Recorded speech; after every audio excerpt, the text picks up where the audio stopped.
اچھا صاحب جن کے ہاتھ میں اسطرا ہے کچھ کرنا ہوگا ان لوگوں کے ہاتھوں سے اسطرا لینا ہوگا. آپ جو بھی نام ان کو دے دیں, میں بعض الفاظ نہیں استعمال کرتا.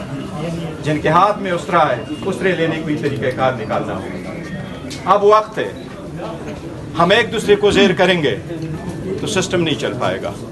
امریکن کہتے ہیں changing the system and working the system, it is time. Political party realise کریں کیسے گئے.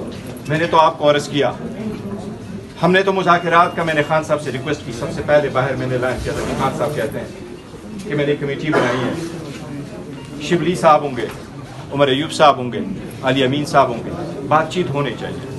باوجود اس کے کہ ہمارا مینڈیٹ ہم سے چنا گیا تھا, لیکن ہم نے کہا وہ بات ہونی چاہیے. پھر سیکنڈ وہ میں ہی تھا, میں نے اناؤنس کیا تھا باہر آ کے خان صاحب کے مشورے کے ساتھ کہ محمود خان اچکزئی صاحب پارٹیوں کے ساتھ بھی بات کریں تو اپنے پلیٹ فارم پہ بات کریں, ہمیں کوئی اعتراض نہیں. آپ کے ساتھ میں نے کئی مرتبہ یہ ڈسکس کیا, لیکن پولیٹیکل سپیس نہ ہونے کی وجہ سے ایسے حالات تھے کہ ساری پولیٹیکل پارٹی کے ساتھ بیٹھ کر کے بھی ہم کبھی ایک NOC حاصل نہیں کر چکے تھے. کیا ایک پارٹی کو جلسہ کرنے کے لیے کیا کچھ ہونا چاہیے. آپ کو امریکن ویزا آسانی سے ملتا ہے اور آپ کو NOC نہیں ملتا. مارچ میں جو جلسہ ہم نے کرنا تھا اسلام آباد میں وہ ہم نے سپٹمبر میں کیا تھا, اور پھر بھی سپٹمبر میں جلسہ کر کے بھی لوگوں کو پارلیمان سے اٹھایا گیا. اتنی شدت کے ساتھ اپنے عوام پہ آنا, خدا سے ڈرو, وقت خود بھی حساب کر دیتا ہے.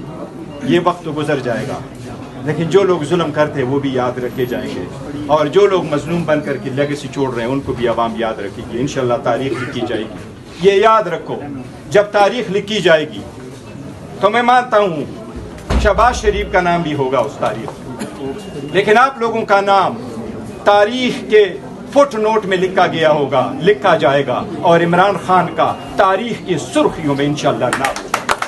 تاریخ بدل رہا ہے وہ انسان, کبھی اپنے ذات کے لیے نہیں بیٹھا ہوا, وہ اس سسٹم کے لیے بیٹھا ہوا, میرے اور آپ لوگوں کے لیے بیٹھا ہوا ہے. ہم پروفیشنل لوگ ہیں, ہم ٹپیکل سیاستدان نہیں ہیں, لیکن ہم چاہ رہے ہیں جس طرح سلمان صاحب نے بھی آپ سے عرض کیا, ہم آپ لوگوں کے ساتھ چلنا چاہتے ہیں. میں نے کہا سب سے بڑی پولیٹیکل پارٹی, میں نے ابھی حسین کو کہا کہ مجھے آخر میں کیوں بلایا, پہلے اچکزئی صاحب پہلے ہوں گے, میں ہمیشہ آپ کے پیچھے جاتا ہوں, ہم اچھے لگتے ہیں آپ کے پیچھے جانے سے, یہ ہماری روایات ہیں, اور یہی خان صاحب کہتے ہیں, اور یہی ہماری ڈیموکریسی ہے. ہم نے کرنا کیا ہے, اب وقت ہے, ایک دوسرے کو ریکگنائز کرنا پڑے گا, ایک دوسرے کے ساتھ ہاتھ ملانا پڑے گا, ایک دوسرے کو برداشت کرنا پڑے گا, ایک دوسرے کو ایکوموڈیٹ کرنا پڑے گا. اور وہ سب سے پہلی ہے, ہم نے بات کی کہ مذاکرات ہو, کچھ نہیں ہوا.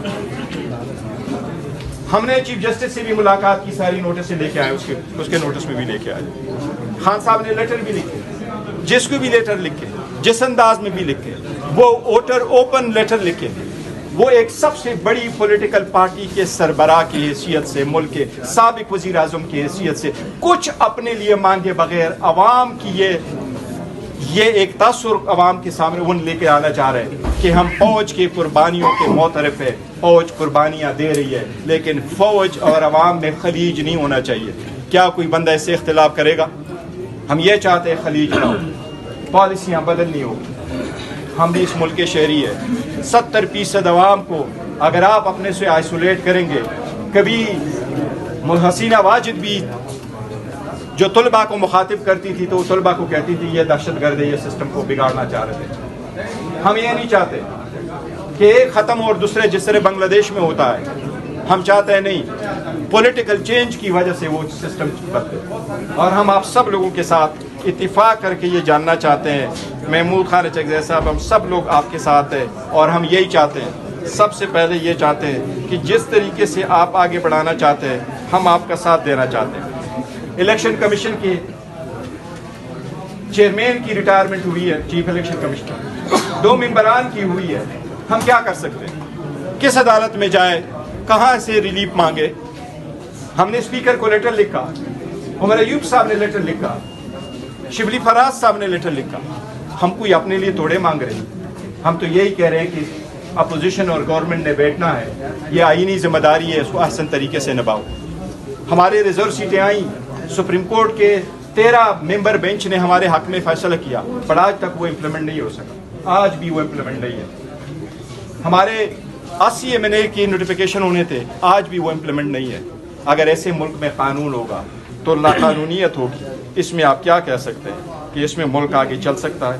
میں سب سے یہ ریکویسٹ کروں گا کہ اٹس ٹائم کہ ہم اکٹھے ہوں, ایک پوائنٹ ایجنڈا پہ ہوں. اور خان صاحب کی طرف یہی ہے, ہم چاہتے ہیں کہ رول آف لا ہو, آئین کی سپریمیسی ہو, ایوان کی بالادستی ہو اور عدلیہ آزاد ہو. اس میں کسی کو اٹھایا نہ جائے. ہم نے کیا کہا تھا, ایک پٹیشن فائل ہوئی سپریم کورٹ میں اور سپریم کورٹ نے آرڈر کیا 4 جنوری 2024 کہ وزیر اعظم انڈرٹیکنگ دے کہ آئندہ کسی کو اپنے گھر سے نہیں اٹھایا جائے گا. اس پہ کوئی عمل درآمد نہیں ہوا. اسمبلی میں میں نے فلور آف دا ہاؤس پہ وزیر اعظم بیٹھا تھا, تو جب وزیر اعظم نے اسپیچ کری, اسماعیل ہانیہ کے پوزیشن پہ جب ہم دونوں اکٹھے تھے, میں نے ان کو کہا, میں آپ کو یاد دلاتا ہوں, ہمارے لوگوں کو اٹھایا جاتا ہے, باقی لوگوں کو کیا, پارلیمنٹیرین کو اٹھایا جاتا ہے. اور میں نے نام وہاں سب کو بتائے کہ یہ لوگ سارے اٹھائے گئے ہیں. اس ان دنوں میں حاجی امتیاز صاحب کو بھی اٹھایا ہوا تھا. ہم نے ان کو کہا, وزیر اعظم نے کہا اسپیکر کو کہ میں پتہ کرتا ہوں, وہ انڈرٹیکنگ میں آپ کو بھیج دوں گا. اس کے بھی ابھی 8 مہینے ہو گئے, 9 مہینے, آج تک وہ انڈرٹیکنگ نہیں آئی. ہم اپنے لیے کچھ نہیں مانگ رہے, خان اپنے لیے کچھ نہیں مانگ رہا, وہ ڈیل کے پیچھے نہیں پڑا ہوا ہے. وہ آپ لوگوں کے لیے, آپ کی آزادی کے لیے, اس جمہوریت کے لیے. اب یہ آپ کی ذمہ داری ہے, یہ سلیب ابھی آپ کے کندھوں پر ہے, کس طرح اس کو لے کے جانا چاہتا ہے. پاکستان تحریک انصاف ہمیشہ آواز لگاتی رہے گی, دستک دیتے رہے گی. دروازہ کھلے نہ کھلے, خان صاحب یہ دستک دیتے رہیں گے. ہم چاہتے ہیں کہ سسٹم بہتر ہو اور عوام اور جمہوریت کے لیے بہتر ہو. انشاءاللہ تعالیٰ ہم آپ کے ساتھ جائیں گے, جو بھی آپ کا ہو.